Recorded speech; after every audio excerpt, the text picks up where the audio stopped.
What happened to make us the sole survivors among human species? How did one lineage of primates manage to outlast every other intelligent being that walked this planet? For hundreds of thousands of years, Earth was home to multiple human species living side by side. Neanderthals roamed Europe, Denisovans inhabited Asia, and smaller species like Homo floresiensis survived on remote islands. Yet today, only we remain. This documentary explores the remarkable journey that led to our solitary existence, examining what set us apart and why our cousins vanished into extinction. This isn't a tale of predetermined superiority or evolutionary destiny. It's the complex story of adaptation, competition, and perhaps luck that transformed our ancestors from one among many into the only human species left. Our story begins roughly 3 million years ago with the emergence of the genus Homo. We descended from the Australopithecines, smaller primates with more modest brain capacity. The transformation wasn't sudden. Evolution shaped our ancestors gradually, increasing their size and cranial volume over countless generations. The earliest fossil attributed to our genus dates back approximately 2.8 million years. This jaw fragment shows anatomical features that diverge significantly from Australopithecines. A significant gap exists in the fossil record until we encounter Homo habilis around 2.3 million years ago.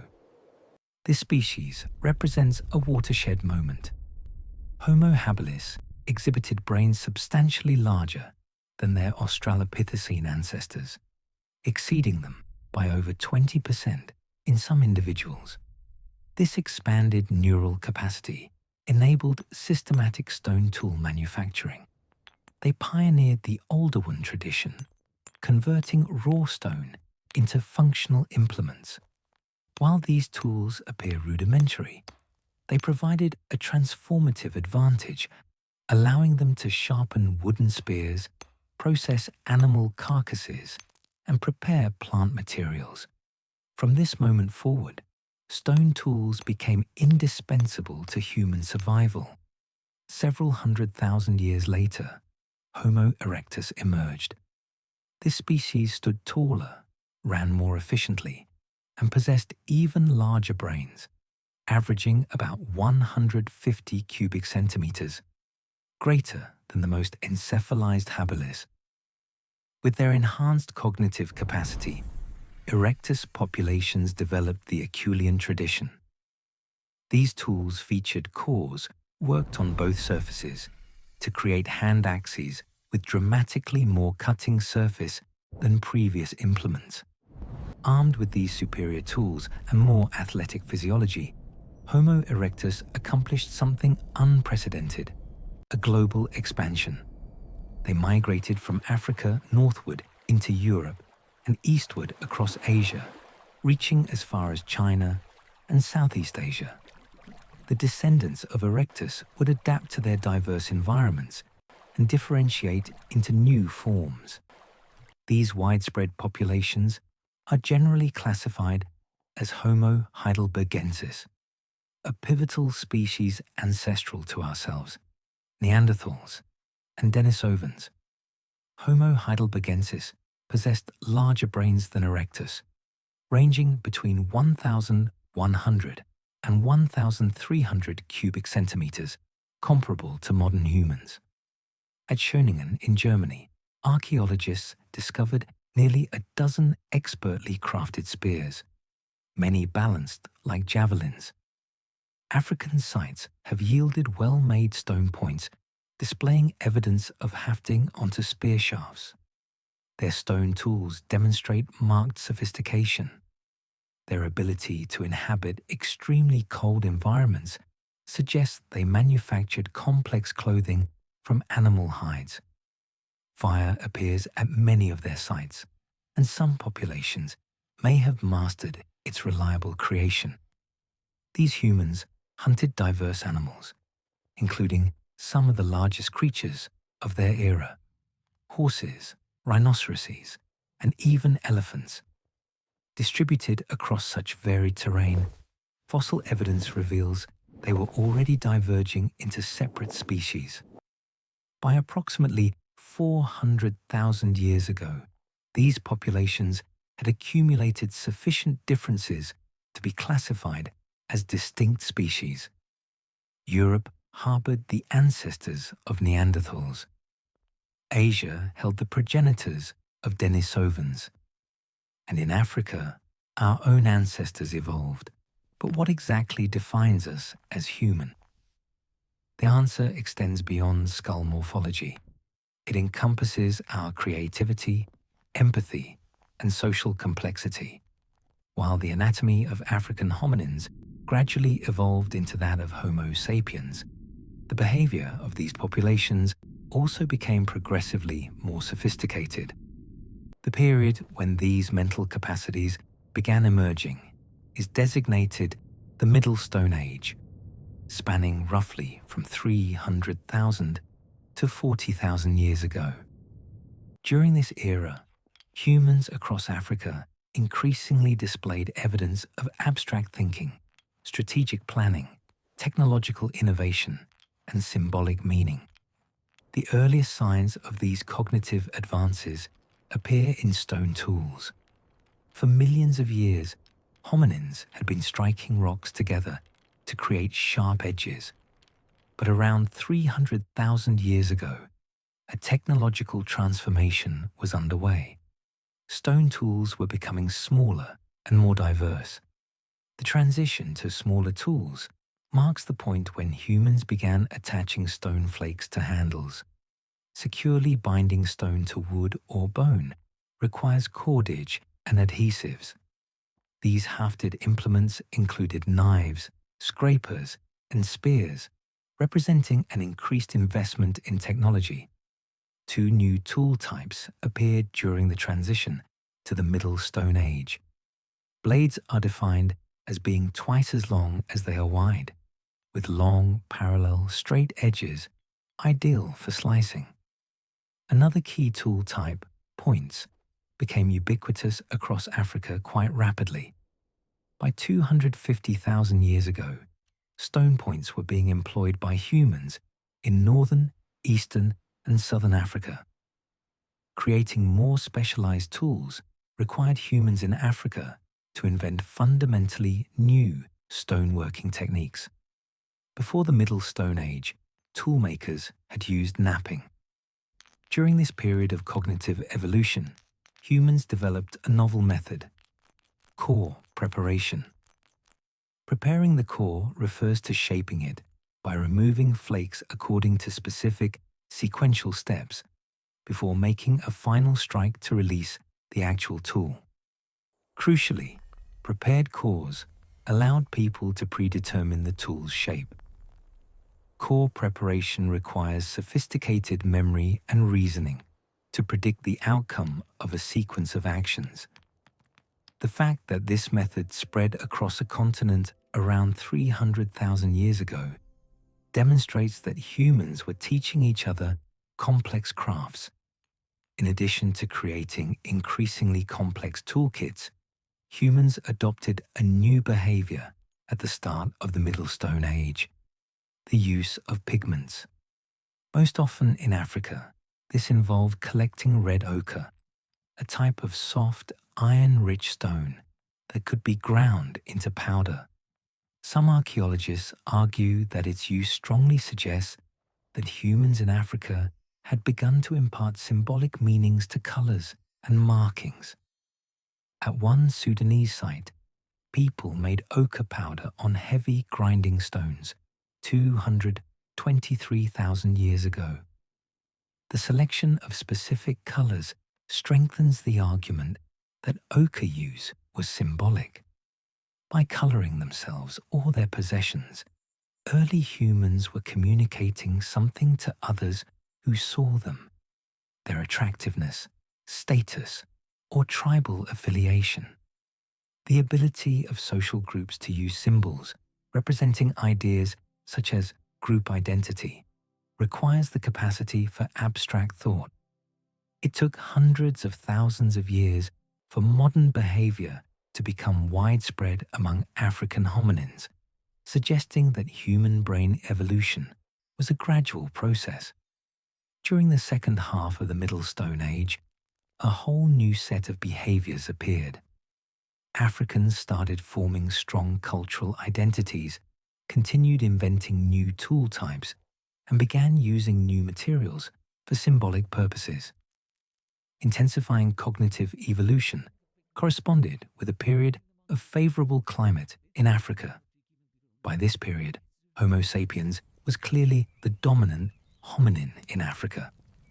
Studies of modern African DNA have shown that this period witnessed the origin of many genetic lineages that survive to this day. During the late Middle Stone Age, cultures began forming in many parts of Africa.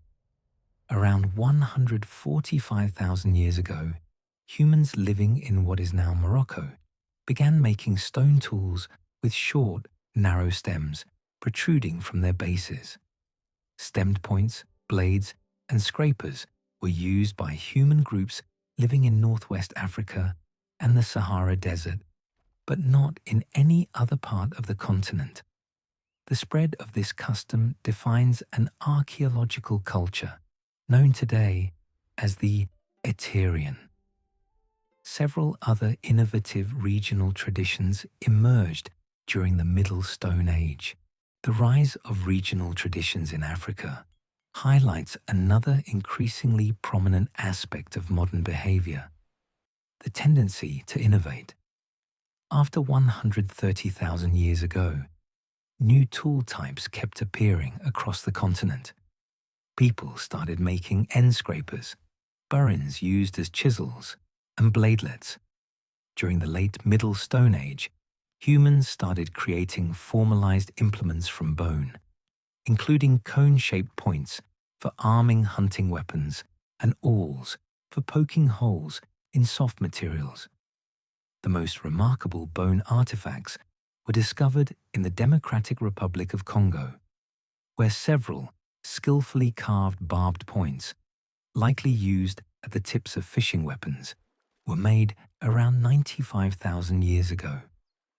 Homo sapiens was becoming more intellectually flexible and strategic. The nomadic movements of humans became more planned. Some groups established base camps from which they undertook forays to collect specific resources. Hunter-gatherers also started using certain areas for specialized activities. Increasingly, humans in Africa incorporated diverse foods into their diet, including from aquatic environments. During the same time period, we see a rise in symbolism.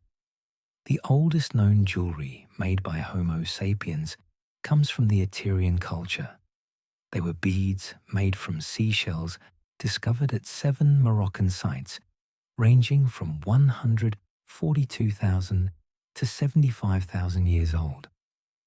Across the African continent and into the Near East, we were valuing jewelry. At Blombos Cave in South Africa, around 100,000 years ago, a person mixed ochre powder with a liquid, crushed bone, and charcoal in a large seashell to create paint. The appearance of both jewelry and paint suggests that people were searching for ways of displaying their status and identity. Ritual behavior also emerged at this time. The oldest known burial of Homo sapiens took place in Israel 120,000 years ago. The creation of ritual sites, including graves, implies that Homo sapiens had developed spiritual beliefs by the late Middle Stone Age, another defining trait of our species.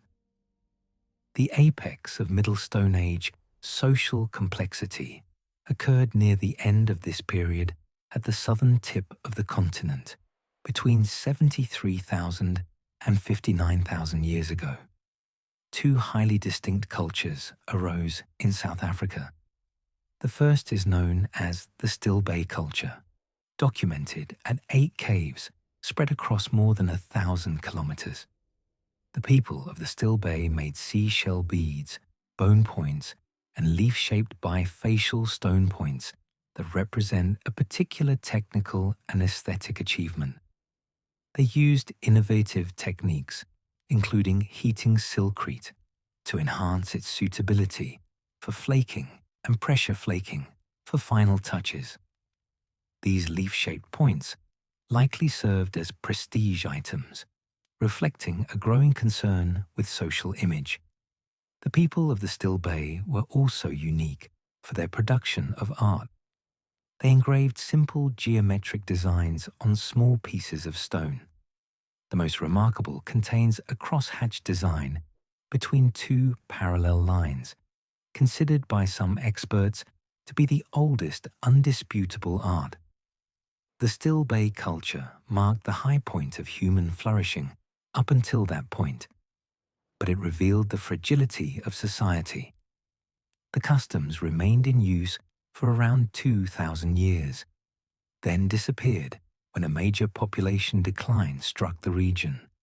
About 5,000 years after this collapse, the region experienced a renaissance of social complexity, known today as the Howisons port culture. It started around 65,000 years ago, with the proliferation of new traditions radically different from the Still Bay. Toolmakers attached tiny crescents and bladelets to handles using glue made from plant resin and ochre powder. Some archaeologists theorized that crescents were arrowheads, which, if true, would make the people of the Howisons port the oldest known inventors of the bow and arrow. They also developed their own unique style of art. Pieces of ostrich eggshell were engraved with various designs. These two cultures are undeniable evidence that Homo sapiens, with modern levels of intelligence, lived in Africa more than 60,000 years ago. Although the cognitive capacities of our species were notable, we need to acknowledge an important fact. Most of the behaviors displayed by Africans of the Middle Stone Age also apply to Europe and its hominin occupants. As Homo sapiens became more modern, Neanderthals also used increasingly complex technology between 250,000 and 40,000 years ago. They made hafted tools, used prepared cores, made ornaments, used pigments, and buried their dead. It's hard to argue that Neanderthals had dramatically inferior intelligence to ours based on the archaeological record. Current archaeology reinforces the similarities between our two species.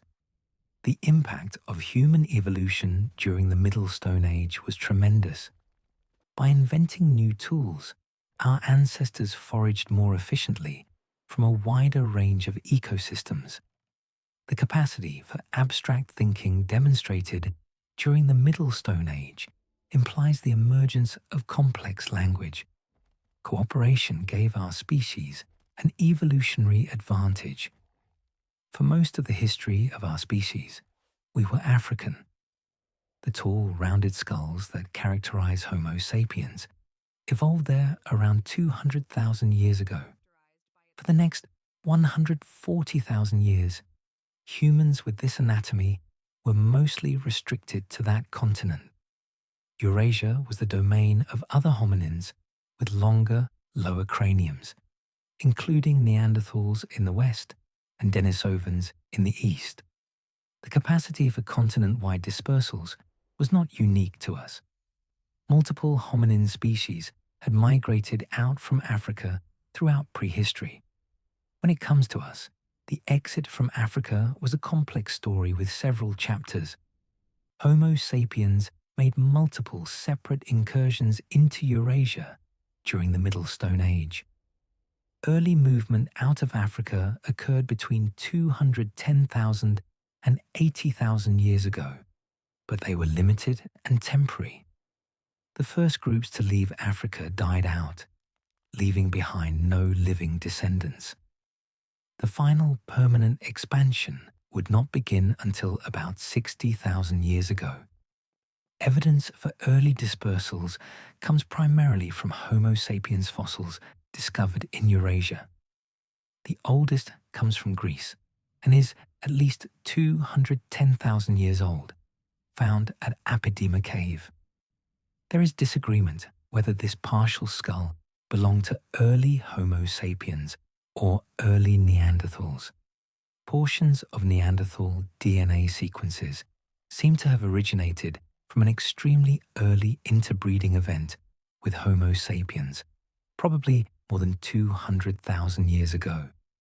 The next evidence comes from a cave in Israel called Mislia, where a jaw and teeth with traits of our species were discovered, used around 152,000 years ago. About 30,000 years later, our species again left behind evidence of living outside of Africa. Fossils from 2 sites in Israel and 1 in Arabia range from 120,000 to 90,000 years old. At Skul and Kafse caves in Israel, remarkable signs of modern human anatomy and behavior were uncovered. Partial and complete skeletons of 26 people are unambiguously Homo sapiens. Several were intentionally buried. Red ochre paint, seashell beads, and animal bones buried as grave goods reveal a rich array of ritual and symbolic customs. Based on fossils from the Levant and Arabia, it's clear that between 120,000 and 90,000 years ago, Homo sapiens dispersed into Southwest Asia, but other discoveries might show that our species made it much further during this period. In East Asia, at 8 sites in southern China, Laos, and Indonesia, Homo sapiens remains have been found in sediments dating between 130,000 and 60,000 years ago. However, not all archaeologists are convinced because of questions surrounding the age of these fossils. DNA sequences of modern and ancient people show no sign that they descend from humans who left Africa more than 60,000 years ago. If our species lived in East Asia between 120,000 and 70,000 years ago, these groups must have died out before a second wave of immigrants arrived from Africa. One event that could explain mass deaths around 74,000 years ago is the super eruption of the Toba volcano in Indonesia, the largest volcanic eruption of the past 2.5 million years. However, little evidence of severe environmental and human impacts caused by Toba have been found. The current consensus is that if the eruption had an impact on the climate, it was short-lived. In Southwest Asia, sometime after humans made camp at Skul, Kafse, and Al-Wusta, the number of Homo sapiens declined, while Neanderthals thrived. No fossils belonging to our species have been found in this region between 85,000 and 55,000 years ago. During this period, which experienced dramatic global cooling and regional aridity, Neanderthals appear to have migrated southward from Europe. Some combination of environmental change and Neanderthal competition led to the local extinction of our species. For more than 100,000 years, groups of people belonging to our species had ventured out of Africa, but all had died out. Competition from Neanderthals may have played a significant role in limiting early expansions of Homo sapiens, but eventually those obstacles would be overcome. Starting around 60,000 years ago, a series of events took place that changed the history of our planet. Over the course of 20,000 years, a renewed expansion of our species out of Africa took place, reaching much further than previous ventures. By 40,000 years ago, groups of Homo sapiens would be scattered across vast new areas from Spain to China and from Siberia to Australia. At the same time, 6 other hominin species went extinct. Their demise was almost certainly caused by our arrival. Groups of hunter-gatherers living somewhere in Northeast Africa began migrating into Southeast Asia around 60,000 years ago, based primarily on genetic data. By examining DNA sequences, geneticists can find evidence of past demographic events. When 2 populations become isolated, random mutations cause genetic differences to accumulate over time. Geneticists can estimate when groups became genetically separated and recreate prehistoric family trees going back tens of thousands of years. DNA revealed that people living today in Africa possess dramatically more genetic variation than those living outside of Africa, supporting the idea that our species has lived longer on that continent. Genetic lineages found outside of Africa represent a subset of those in Africa. Modern-day Eurasians, Oceanians, and Americans descend from people who left Africa relatively recently and only took with them a small part of genetic variation present on that continent. Based on genetic analysis, it's estimated that the ancestors of East Africans and Eurasians lived together until around 70,000 years ago. Based on the low genetic diversity of non-Africans today, it's believed that only a small number of people made this migration, perhaps about 2,000 people. This separation coincides with a severe global ice age. By about 60,000 years ago, a population of Homo sapiens lived somewhere in Southwest Asia. The next event comes with the first major encounter between this population and Neanderthals. As Homo sapiens was moving out of Africa, Neanderthals lived widely in the region. After 60,000 years ago, when environmental conditions improved, bands of Homo sapiens attempted to move northward. Inevitably, they encountered groups of Neanderthals. They could see that these humans were physically different, shorter, more muscular, with less prominent chins and more bulging brows. During these encounters, somewhere in Southwest Asia, Homo sapiens was repeatedly mating with Neanderthals. Hybrid children were raised within Homo sapien societies. Over many generations, Neanderthal genes spread throughout a large portion of the population. Evidence of this comes from the DNA of all non-African people living today, which contains about 2% Neanderthal genes. Despite hundreds of thousands of years of separation, Neanderthals and Homo sapiens retained sufficient similarities to successfully reproduce. At some point, groups of Homo sapiens started dispersing out from the hub deeper into Eurasia. The dispersal of our species across Eurasia was a complex process involving multiple waves, some of which were failed attempts. The first evidence of movement from Southwest Asia comes from a cave in France, where teeth belonging to our species were dated to 54,000 years ago, suggesting an early, brief, and temporary incursion into Europe. Genetic studies have estimated that several major Eurasian genetic lineages split apart between 52,000 and 47,000 years ago. These migrations marked the first of 2 major waves out from the hub. In Germany, Czechia, Bulgaria, and Western Siberia, 4 sets of Homo sapiens fossils dated to 45,000 years ago have been discovered. The DNA extracted from these bones shows that all had Neanderthal ancestry from the same interbreeding episode. In Europe, a wide range of different cultures emerged around 45,000 years ago. In Eastern Europe, a set of traditions emerged known as the initial Upper Paleolithic. People of this culture distinguished themselves by using ornaments, bone tools, and stone blades.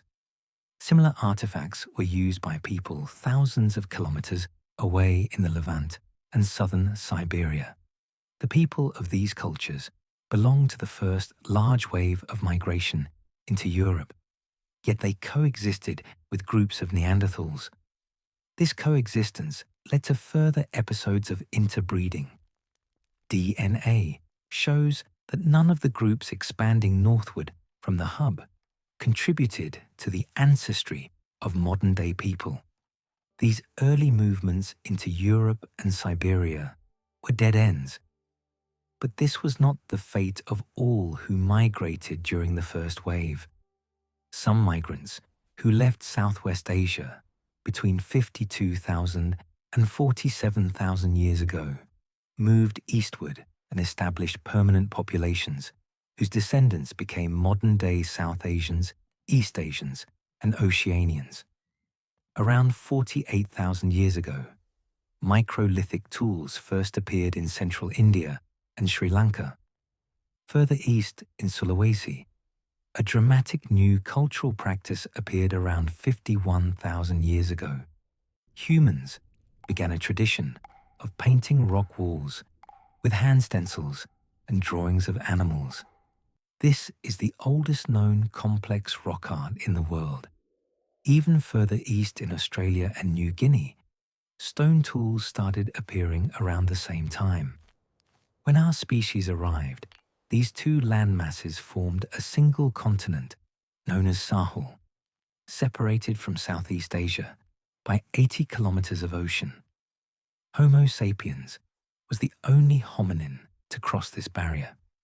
The surprisingly early appearance of our species in Sahul 50,000 years ago has been used to support the southern route theory, the idea that the earliest dispersal occurred along the coast of the Indian Ocean. The coast may have provided a migration highway where travel was easier than through terrestrial environments. As groups of Homo sapiens moved eastward across Eurasia, they encountered Denisovans, a hominin species closely related to Neanderthals. Based on genetic material, we know that they lived in southern Siberia, northern China, and the Tibetan Plateau. But comparisons of Denisovan genomes to those of Homo sapiens suggest their geographic range was much wider. South and East Asians carry a small percentage of Denisovan ancestry from an interbreeding event probably somewhere in the Indian subcontinent. Later, the branch of people who arrived in Sahul interbred again with Denisovans, probably somewhere in Indonesia. Modern-day Aboriginal Australians and Papuans derive about 4% of their genome from Denisovans. The repeated occurrence of sexual encounters highlights the similarities between us and another hominin species. Interbreeding seems to have had several benefits for Homo sapiens. Many of the genes acquired from Neanderthals and Denisovans were beneficial, including several that affected fat metabolism, skin pigmentation, and the immune system. The first major wave of dispersal probably started sometime between 52,000 and 47,000 years ago. By 45,000 years ago, descendants of these people were likely living over a vast area. But pioneers of these places were not equally successful. Those in South Asia, Sahul, and East Asia would become permanent inhabitants. The migrants into Europe did not survive to pass on their genetic heritage. While the first wave spread to Europe, East Asia, and Sahul, the hub population continued living in Southwest Asia. Several thousand years later, it became the source of a second major burst of migrants, that would end the era of interspecies contact with other hominins. This movement was primarily an expansion northward, moving into Europe, Central Asia, and Siberia. This second wave gave rise to Western Eurasians, whose descendants today live in Europe and the Middle East. Western Eurasians almost completely replaced the previous groups of our species to migrate into Europe. As Western Eurasians moved northward, they carried with them tiny stone tools called bladelets. People slotted bladelets into grooves carved into wooden or bone components of knives and hunting weapons. They were easy to mass produce, versatile, and standardized. This approach became extremely popular across Western Eurasia. Evidence of this technology appeared first in the Levant, around 46,000 years ago, and then in Europe, around 43,000 years ago. Within a couple millennia, it was widespread from France and Spain to Uzbekistan and Kazakhstan. There's a remarkable similarity in the methods used to produce bladelets. The transmission of such highly specific stone knapping practices suggests that the second wave of migration moved quickly. By 40,000 years ago, two major waves of Homo sapiens had emanated from Southwest Asia and permanently settled a large portion of Eurasia and Sahel. But by the time the second wave of migration reached across Eurasia, all other hominins had gone extinct. Since we found lots of Neanderthal fossils, we have a clear idea of when they vanished. Around 40,000 years ago, they disappeared from Europe, just as bladelet cultures were spreading widely. Although our species had probably coexisted with Neanderthals in Europe for around 8,000 years, the second wave of migrants was too much for them to survive. We know that Denisovans lived in the Altai Mountains of Siberia until 50,000 years ago, just before our species arrived. Homo floresiensis, standing only 3.5 feet tall, lived on the Indonesian island of Flores until about 50,000 years ago, right up until our species arrived. There's strong evidence that the arrival of Homo sapiens resulted in the extinction of at least 3 other hominin species. The growth of our species resulted in a dramatic reduction in the diversity of intelligent forms on our planet. So why did we live when they died? Some paleoanthropologists argue that the stocky, muscular bodies of Neanderthals became an evolutionary disadvantage due to high caloric requirements. The DNA of Neanderthals revealed that inbreeding was a long-term problem, a sign that their populations were consistently small even before our arrival. Homo sapiens were able to repeatedly move into lands used by other hominins. In these encounters, our species often outcompeted them, possibly restricting their access to food and forcing them to relocate to less desirable areas. Whether Homo sapiens directly killed other hominins through violence or by spreading diseases is unknown. But one key advantage possessed by Homo sapiens is cultural flexibility. Our ability to quickly adapt to new environments may have helped us outcompete other hominins. During migrations, we were able to survive in different types of ecosystems. By 40,000 years ago, we inhabited diverse environments, from the frigid mammoth steppe of Europe to the small islands of Indonesia. Survival across such varied biomes required extremely distinct lifestyles. Technological innovations enabled rapid adaptation. The capacity for long-distance marine navigation, like that required to reach Australia and Japan, indicates significant cognitive flexibility.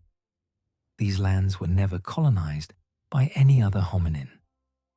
Another sign that Homo sapiens possesses unique mental qualities can be seen in the proliferation of symbolic artifacts with the dispersal across Eurasia. This is evident in the explosion of cave paintings, sculpted figurines, and jewelry around 40,000 years ago in Europe, but also in the ornaments of Siberian cultures and in the rock art of Indonesia. The extent to which symbolic items were created exceeded those of other hominins, suggesting that Homo sapiens fostered social relationships that differed from those of Neanderthals and Denisovans. Stronger social networks may have been a key factor in our eventual success. Over the course of about 10,000 years, Homo sapiens more than doubled its range. After repeated ventures into Eurasia, the momentum of our species finally overwhelmed the other intelligent hominins. This period represents a unique moment in prehistory. For a few millennia, we repeatedly came face to face with other species that shared many of our same cognitive abilities. People had to navigate social dynamics and moral dilemmas that we no longer face. Our history tells us that we have the capacity for great kindness and ugly brutality. Our hominin cousins probably received some of both. At Shanidar Cave, one of the most important Neanderthal sites ever discovered, an individual named Shanidar III was found to have a penetrating lesion on one of its ribs, unmistakably caused by a weapon with a stone tip.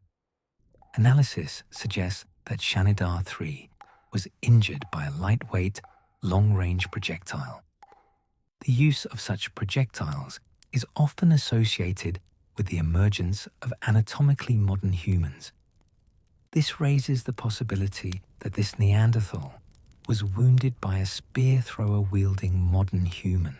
We became the last humans, standing not through a single moment of brilliance, but through a combination of factors that accumulated over hundreds of thousands of years. Our cognitive flexibility allowed us to adapt to virtually any environment on Earth.